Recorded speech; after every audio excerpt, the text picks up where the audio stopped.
Pele Yoetz up to the entry of daughters. So we were saying last time it's very important that a person marry off his daughter at the right time. וצריך אב ואם שיעמדו משמר עליה בשבע עיניים. לבד תחלק כבודה כי את אביה היא מחללת. And of course it's father and mother's responsibility to guard over their daughter with 7 eyes. 7 eyes, that to make sure that she does not defile her dignity because she disgraced her father. As we know, the daughter of the Kohen, if she does immorality, right, then she gets a higher punishment, the more strict punishment than a regular girl. So therefore, and the Torah says that you have to kill her in front of her parents' house. Why? Because it is not just a disgrace to her, a disgrace really to who? To the ones who raised her.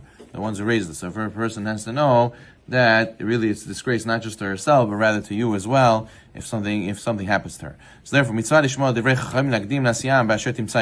therefore it's very important to heed the directive of the sages to marry one's daughter to any eligible suitors that present themselves. Meaning to say that the ultimate purpose and mission of a married woman is that she should they should have kids and they should send them off to their mission, to begin their mission in their life. And therefore also, it's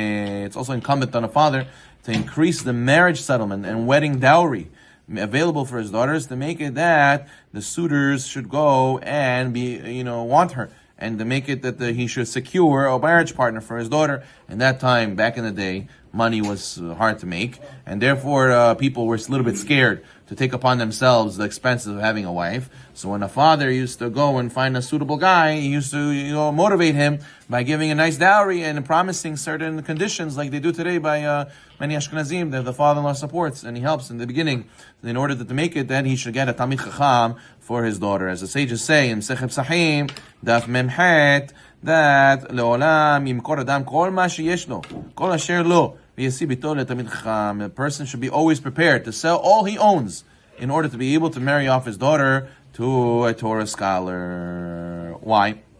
Why is it so important to marry off your daughter to a Torah scholar? So therefore a person has to make sure that he goes and gives his daughter Yivchor lo Bahur Tov, Zera Anashim Yodei Sefer Yirei Hashem.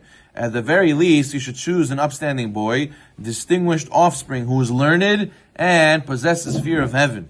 And not lo yimsor bito le'am haaretz ra'am el ma'alim. A person should definitely avoid wedding off his daughter, to wed his daughter to unlearned individual who has no connection to Torah, an evildoer. Because when you do so, when you give your daughter to Am Haaretz, it's as if you're throwing your daughter to the dogs, as you'll jeopardize his daughter's entire spiritual potential.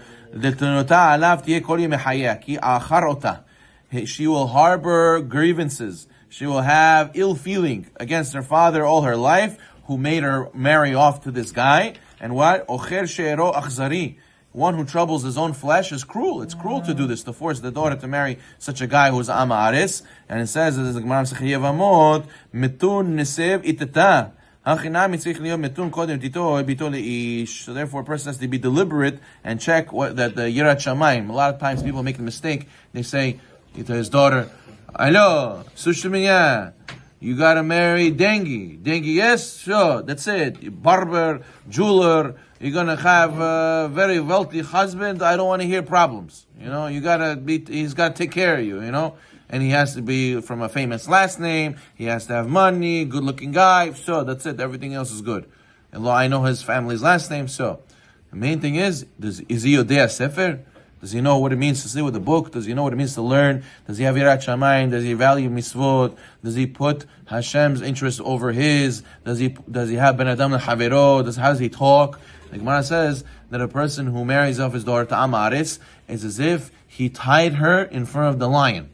What? The lion, he goes and he's dores uveochel. A lion, he comes, he mauls the animal and then he eats it.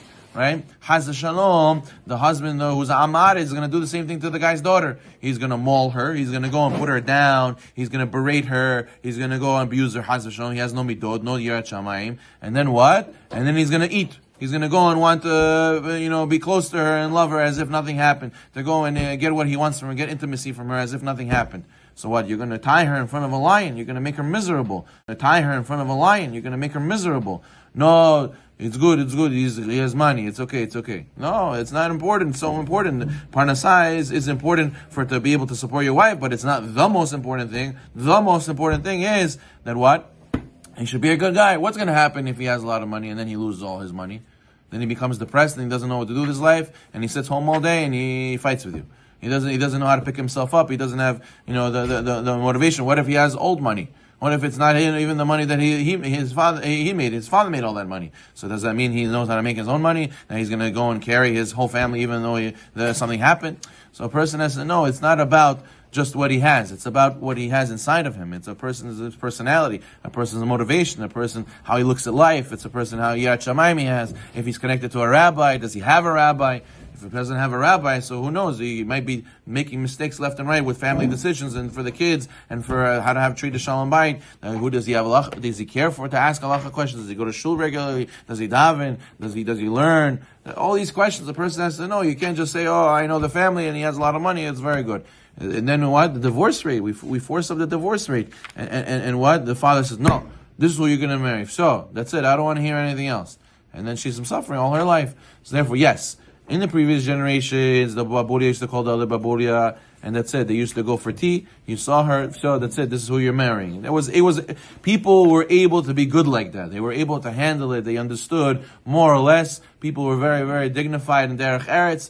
He's my husband. Okay, I respect him no matter what. Today we don't have that. Today we don't have that so much. So a person really has to have and choose someone for his wife that he could get along with, that he'll respect her, he'll give in, she'll give in to him. He'll make it as much as a conducive environment for it to be able to be successful. Because if you just shove it because of certain pluses that they have, financially, or because of last names, or because of kavod, so it's a setup. It's a big setup for failure. So therefore he says, a person has to look for Yirat Shamayim.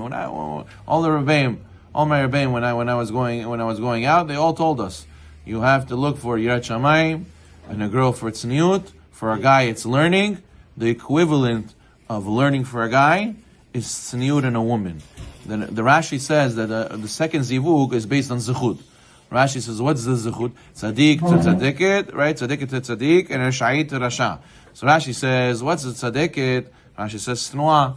And when it says rasha'it, what does Rashi say? Rashi says, purza. She's immodest. She, in her behavior, in her dress, So you see that's the factor. That's how you gauge the Yirat Shamayim, the learning for the man, the tzniut for the woman. And then what? And it has to have chemistry. Top three things: Yirat Shamayim, tzniut or learning, and chemistry if they connect. And then after you have those major three boxes, okay, everything else is more or less negotiable. But these are non-negotiables, and a person cannot make his first three boxes: looks, money, and last name. Then you can't do that. You can't. It's going to be set up for failure. So therefore, he says, a person has to be careful to choose the right one and make it that his wife, his daughter, will not just have a good physical life. She will have a great spiritual life with her husband. Baruch